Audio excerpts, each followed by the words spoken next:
एतेन सत्यवचेन भूतु ते जय मंगलं नत्ति मे शरणं अय्यं शंभो मे शरणं वरम् एतेन सत्यवचेन भूतु ते जय मंगलम्।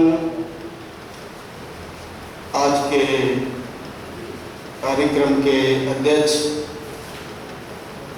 परम आदरणीय शुद्ध पवित्र विभूषण मेरे परम मित्र अनंत आनंद जी और इस कार्यक्रम के आयोजक और सहयोगी, मुझे ये मालूम नहीं था कि यहाँ कोई कार्यक्रम हो रहा है। कल घंटे आनंद जी से पता लगा कि यहाँ कोई कार्यक्रम हो रहा है। मैं आने में असमर्थ था, लेकिन फिर भी मैं हिम्मत करके यहाँ तक चल पाया, क्योंकि मेरे पैर की एक हड्डी टूट जाने की वजह से उसमें रौड़ पड़ा है। इसे करीब 6 महीने हो गए।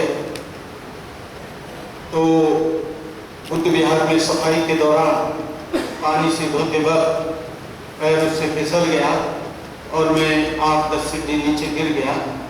अभी करीब 6-7 महीने के बाद अम्बेडकर भवन पर मेरा आना हुआ है। मैं हमेशा यहाँ आता रहता था और कुंवर सेन जी और दौलत राम जी के बीच में हमेशा उपस्थित रहता था। ये कार्यक्रम 10 करोड़ बौद्धों को बनाने के लिए उसकी प्रक्रिया, उसकी रूपरेखा तय करने के लिए यहाँ आयोजित किया गया है। 10 करोड़ बहुत होते हैं। 10 करोड़ के लिए अभी भारत में कोई भी ऐसी जगह नहीं है जहाँ पर 10 करोड़ लोग इकट्ठे हों, लेकिन हो सकता है कई बार देश के कोने कोने में जाकर इनका करने का शायद प्लान हो। बाबा साहब डॉक्टर अम्बेडकर जब बर्मा से वापस आए 1954 में, तो जब बर्मा में बाबा साहब ने बहुत से बौद्ध विहारों के अवलोकन करने के लिए और देखने के लिए गए, तो बाबा साहब बहुत निराश हुए। निराश को इस बात से नहीं हुए कि बौद्ध धर्म में कोई कमी है, निराश इस बात में नहीं हुए कि बुद्ध के संदेश में कोई कमी है, लेकिन उन्होंने देखा, बाबा साहब से पूछा कि आप बाबा साहब इतने निराश क्यों हैं? बोले, मैं बौद्ध होना चाहता हूं और 14 अक्टूबर 1956 को मैं कार्यक्रम करना चाहता हूं, लेकिन मैं यहाँ के हालात देखकर बहुत दुखी हूं। बोले, क्यों? बोले, या तो बौद्ध भिक्षुओं को बुद्ध विहारों में सोते हुए पाता हूं, या बुद्ध विहार में बौद्ध भिक्षुओं को आंख मीच कर बैठे हुए देखना चाहता हूं। मेरे समाज को ऐसे बौद्ध भिक्षुओं की जरूरत है जो देशाटन करें, जो चारिका करें, जो लोगों को संदेश दें, कड़कती धूप और ठिठुरती हुई सर्दी की बेपरवाह किए हुए वो लोगों को जगाने का काम करें। लेकिन मैं देखा है, तो कहने का मतलब ये है, ये सबसे ज्यादा दायित्व हम लोगों के कंधे पर है, हम लोगों के ऊपर है। ऐसे आपको अवगत करा दूं, 1988 में मैं ऑल इंडिया भिक्षु संघ से निकाला गया। 1994-95 में जो आनंद जी चलाते हैं उस भिक्षु संघ से निकाला गया। कोई बात नहीं, हमने कहा हम वैसे ही काम करेंगे और देश के कोने कोने में जाकर हमने बौद्ध धर्म के सम्मेलनों का आयोजन किया। हमने कहा जब हम समाज के बीच में जाएंगे, समाज का काम करेंगे, तो समाज के लोग भी से जुड़ेंगे और जुड़े लोग और काम हुआ। भले आप किसी भिक्षु संघ में हैं या नहीं है, मैं तो ये नहीं रखता जाता, यदि हैं तो बहुत अच्छा है, लेकिन नहीं है तब भी आप चीवर पहनकर काम कर सकते हैं। लेकिन भिक्षु संघ इसलिए होता है कि भिक्षु लोग विनय का पालन करें। बिना विनय के कोई भी भिक्षु नहीं बन सकता। भगवान बुद्ध की 4 दीक्षा हैं, 4 प्रकार की दीक्षा हैं। एक दीक्षा उपासक की होती है, एक दीक्षा नागारिक की होती है, एक दीक्षा सामवेद की होती है, फिर एक दीक्षा उपसंपन्न भिक्षु की होती है। उपासक के 5 सील होते हैं, अनागारिक के 8 सील होते हैं, सामवेद के 10 सील होते हैं और भिक्षु के 227 सील होते हैं। हम लोग यदि हम निश्चित रूप से ये काम करेंगे तो भारत जैसे देश में जो कम से कम 150 करोड़ का है, वहां पर 2 करोड़, 1 करोड़, 10 करोड़, 20 करोड़ कोई ज्यादा नहीं है, क्योंकि भगवान बुद्ध की विचारधारा इतनी सामर्थ्य है, भगवान बुद्ध की विचारधारा इतनी महत्वपूर्ण है, भगवान बुद्ध की विचारधारा इतनी तार्किक है, भगवान बुद्ध की विचारधारा इतनी विश्लेषक है, भगवान बुद्ध की विचारधारा इतनी शीलों और कर्मों पर आधारित है, लोग उसे जरूर मानेंगे। लेकिन मैंने अब तक महाराष्ट्र में भी देखा है, आनंद जी भी 45, 46, 47 वर्ष से काम कर रहे हैं और मैं भी करीब 45, 46 वर्ष से काम कर रहा हूं। आनंद जी मुझसे सामने कुछ वर्ष पहले बने, मैं उसके बाद बना। उपसंपदा हमारी दोनों की थोड़ा बहुत अंतर रहा है, 1-2 महीने का, लेकिन हम दोनों ने सारे देश के कोने कोने में जाकर काम किया। चाहे तो बौद्ध ज्ञान का आंदोलन रहा हो, चाहे बौद्धों को जगाने का काम रहा हो, चाहे भारत के कोने कोने में जाने का काम रहा हो, हम लोगों ने काम किया। बुद्ध ज्ञान के आंदोलन को भंते आनंद जी ने, भंते करुणाकर ने, ससाई जी ने और तमाम बौद्ध भिक्षुओं ने, देश के तमाम उपासकों ने पूरी शक्ति के साथ चलाया। लेकिन बहुत खेद के साथ कहना पड़ूंगा कि वो आंदोलन जो अंतरराष्ट्रीय आंदोलन था, जो जापान और थाईलैंड और अमेरिका, लंदन और फ्रांस, कनाडा और ताइवान और बर्मा के लोग, श्रीलंका के लोग जो उस आंदोलन को याद कर रहे थे कि बुद्ध गया मुक्ति होगी, लेकिन किन्हीं कारणों से बुद्ध गया मुक्त नहीं हो पाया। क्योंकि यहाँ बीजेपी के कारण ससाई जी को मेंबर बना दिया गया सेंट्रल गवर्नमेंट में माइनॉरिटीज का।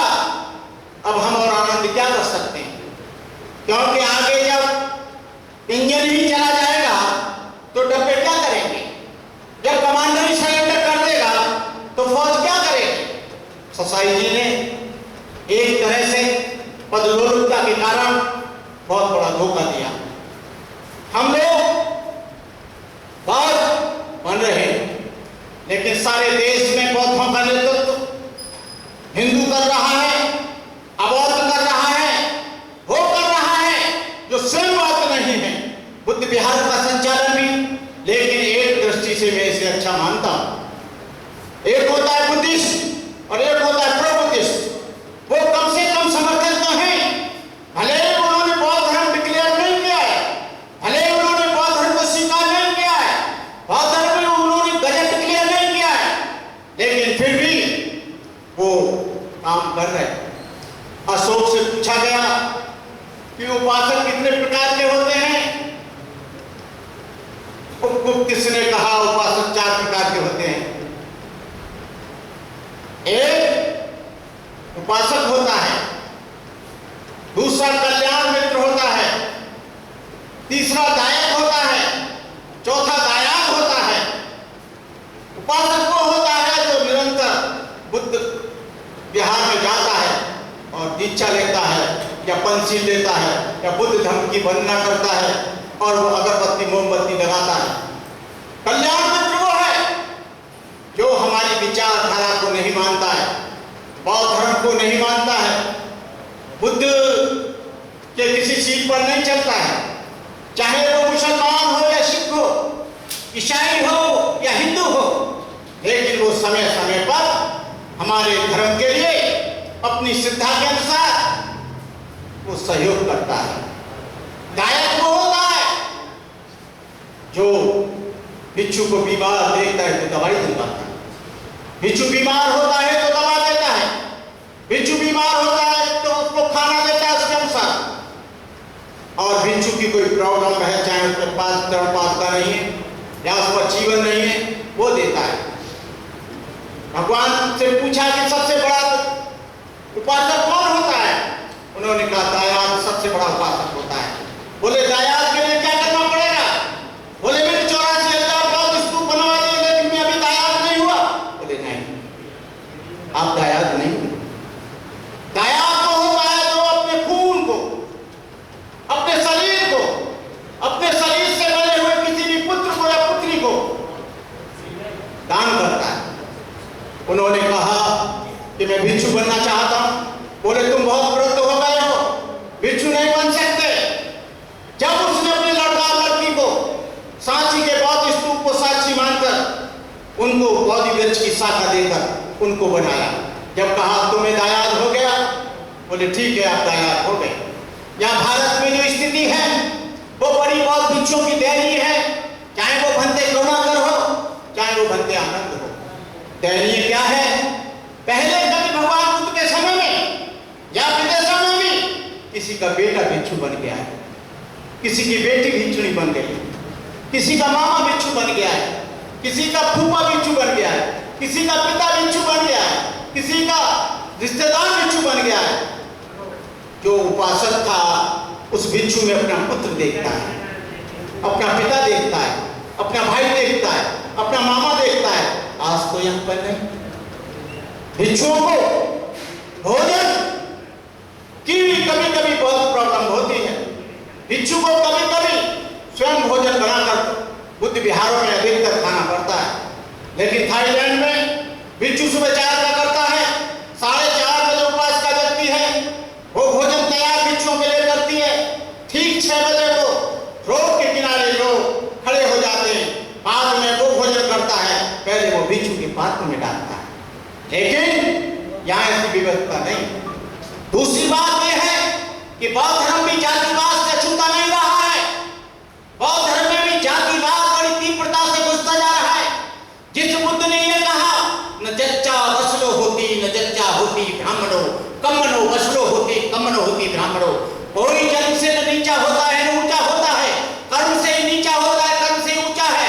लेकिन यहाँ मैं देखता हूँ ये चकमा बौद्ध है, ये बरुआ बौद्ध है, ये जाटव बौद्ध है, ये साक्य बौद्ध है, ये धोबी बौद्ध है, ये खटीक बौद्ध है, ये पासी बौद्ध है, आदि पूछता है। लेकिन ये भी बात सही है, दक्षिण भारत में बौद्ध धर्म के मिशन को बाहर चला रहा है, और इस उत्तर भारत में चमार या जाटव चला रहा है। मैं उन लोगों से कहना चाहता हूं जो विभिन्न जातियों से बने हैं, उनको चाहिए कि अपनी जातियों में जाकर उनको जनजागरण करना चाहिए और उनको मिशन से जोड़ना चाहिए।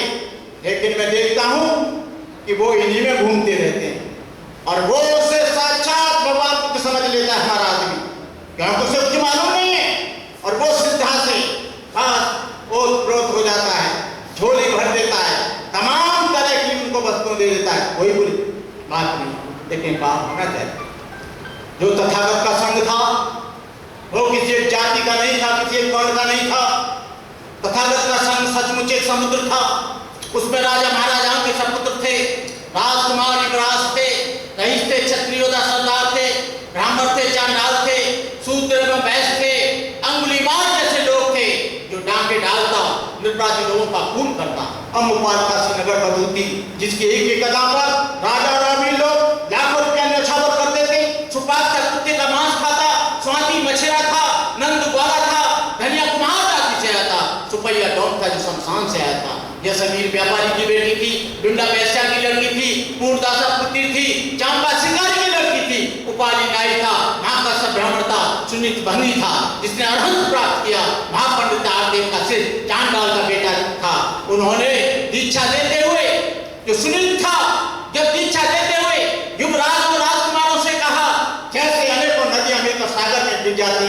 उसी तरह से ब्राह्मण, क्षत्रिय, वैश्य और शूद्र सभी आने के बाद वो केवल बौद्ध के नाम से जाने जाएंगे, बौद्ध भिक्षु के नाम से जाने जाएंगे। कहने का मतलब ये है कि बौद्ध भिक्षुओं को अपनी मानसिकता से ये बात निकालनी पड़ेगी। मैं जब आगरा में रहता था तो एक पंडित था, वहां पौड़ी में कहा करता था, ये जाटव बनते, ये जाटव बनते।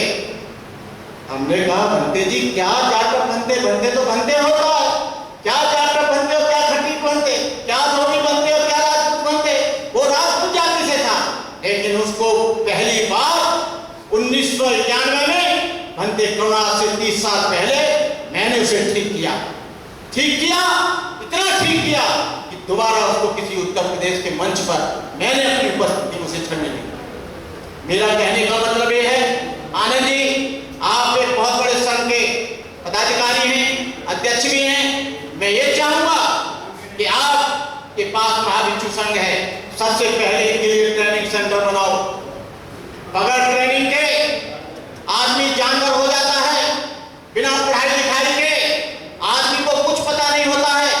जब तक उनको बुद्धिजीवी का जो सिलेबस है, चाहे वो धम्मपद हो, चाहे वो अंगुतर निकाय हो, चाहे दीर्घ निकाय हो, चाहे संयुक्त निकाय हो, चाहे मध्यम निकाय हो, चाहे त्रिपिटक हो, चाहे विनय पिटक हो, सुत्त पिटक हो, अजगर पिटक हो, उनको वहां पर पूरी तरह से मुसलमान जो है अपनी मस्जिद में उनको कुरान पढ़ाता है, सारी आयतें पढ़ाता है, सारी हदीसें पढ़ाता है, तब वो एक अच्छा इमाम बन के आता है। लेकिन यहाँ तो क्या है, आज ही चीवर पहना, घर से परेशान है, भरते बनाओ, बुढ़े हो गए भरते बनाओ, ज्यादा बच्चे हैं भरते बनाओ। मैं किसी बच्चे के ऊपर कटाक्ष नहीं कर रहा हूँ, जो उन जिम्मेदारियों को निर्वाह नहीं कर सकते, जिन बच्चों की निर्वाह नहीं कर सकते, समाज का निर्वाह तो बहुत बड़ी चीज है।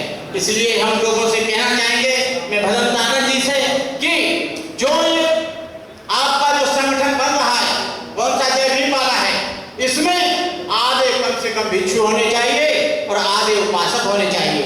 और यदि अच्छा हो तो उपासक वो होना चाहिए, चाहे वो किसी भी पार्टी में है, चाहे वो धार्मिक और सामाजिक संगठन किसी भी संगठन में है, उसमें अंबेडकर भवन से भी लोग लेने चाहिए। देश के जो बहुत से बुद्ध विहार हैं उनमें से एक होना चाहिए, तब ये कार्यक्रम सफल हो सकता है। अन्यथा ये नहीं है कि जय भीम बना लिया और 5-6 लोग हो गए उसमें, और हम लोगों ने भीड़ इकट्ठी करी, मंच पर भाषण हुआ और अपना भाषण देके वो तो अपने घर चले गए और हम लोग भी घर में वापस आ गए। आप लोगों को 500 रुपये दिए और बात खत्म हो गई। कहने का मतलब ये है कि इस बात की रूपरेखा एक अच्छी तरह से बनानी पड़ेगी और भगवान बुद्ध के संदेश को तभी जागृत किया जा सकता है। यहाँ बोलने का ज्यादा टाइम नहीं है, केवल सुझाव दे सकते हैं। मैं इन्हीं शब्दों के साथ अपनी बात समाप्त करते हुए आप सभी के लिए मंगल कामना करता हूँ। भदंत आनंद जी के लिए बहुत बहुत मंगल कामना, वो दीर्घायु हो, और दोनों को, हमको डायबिटीज है, कितने दीर्घायु रहेंगे पता नहीं है, उनको भी चिंता में डायबिटीज हो गई, मुझे भी हो गई, तो मैं, लेकिन वो भी मुझसे ज्यादा मजबूत है क्योंकि मेरी टांग टूट गई, तो मैं अब उनके कंधों पर बैठ के चलूंगा। तो मैं भदंत आनंद जी को अपनी तरफ से बहुत बहुत मंगल कामनाएं। वो कुछ न कुछ करते रहते हैं, कुछ न कुछ होता रहना चाहिए। इन्हीं शब्दों के साथ जय मंगल हो, कल्याण हो, जय भीम, जय भारत। अभी आपके समक्ष पूज्य भदंत करुणाकर महाथेरो जी ने बहुत अच्छे विचार रखे, और हमारा पूरा भिक्षु संघ की तरफ से भी उनके सुखी जीवन के लिए मंगल मिलती है, क्योंकि भक्ति जी अस्वस्थ हैं और वो जल्दी स्वस्थ हो, ठीक से स्वस्थ हो, हमारी सबकी मंगल कामना है पूरे भिक्षु की। तो अभी हमारे उपासक कुमार सिंह पहुंची, वो कार्यक्रम के लिए शुभकामना देंगे, और उसके तदुपरांत उसके बाद सभी भिक्षु जो हैं नीचे भोजन के लिए जाएंगे, और भोजन करने के बाद में सभी जो है यहाँ पर आ जाएंगे, ताकि कार्यक्रम पूरी तरह से चलता रहे। कुमार सिंह पहुंची, आप वहीं बैठिए। अच्छा, कुमार सिंह पहुंची एक ऐसी शख्सियत है कि ये पर्चे के मोहताज नहीं है, पूरे देश के लोग जानते हैं। डॉक्टर अम्बेडकर भवन के अध्यक्ष हैं, और कुमार सिंह बौद्ध अनाथ पिंडक के नाम से जाने जाते हैं।